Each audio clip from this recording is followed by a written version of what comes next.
تو ناظرین اس کا اصول بھی سمپل سا ہے، لفظ اللہ اور اللہم کے لام کے پیچھے اگر زیر ہے تو یہ لام باریک ہوگا، اگر پیچھے زبر ہے یا پیش ہے تو پھر یہ لام موٹا ہوگا۔ ایک سمپل سا اصول ہے ناظرین، کو لمبا چوڑا نہیں ہے۔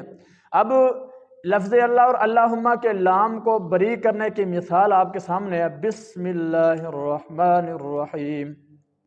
اب بسم اللہ، اب دیکھیں لفظ اللہ ہے اور اس کے پیچھے جو بسمی کی میم ہے اس کے نیچے زیر ہے، اس لیے اس لفظ اللہ کا جو لام ہے وہ باریک پڑھیں گے۔ کیسے؟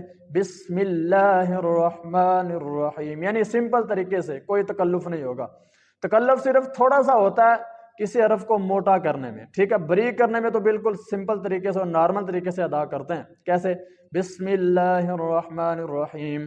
تو ناظرین اگر ہم اس کو پڑھیں بسم اللہ الرحمن، یہ غلط ہے، ٹھیک ہے ناظرین۔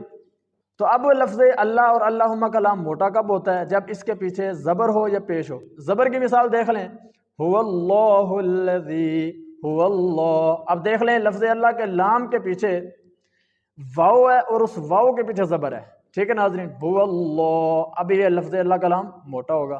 اب پیش کی مثال آپ سکرین پر دیکھ لیں، پیش کی مثال ہے اعداء اللہ۔ لفظ اللہ کے لام کے پیچھے پیش ہے، حمزہ کے اوپر پیش ہے، تو اس لیے اس لفظ اللہ کے لام کو موٹا کریں گے، کیوں کہ پیچھے پیش آ چکی ہے۔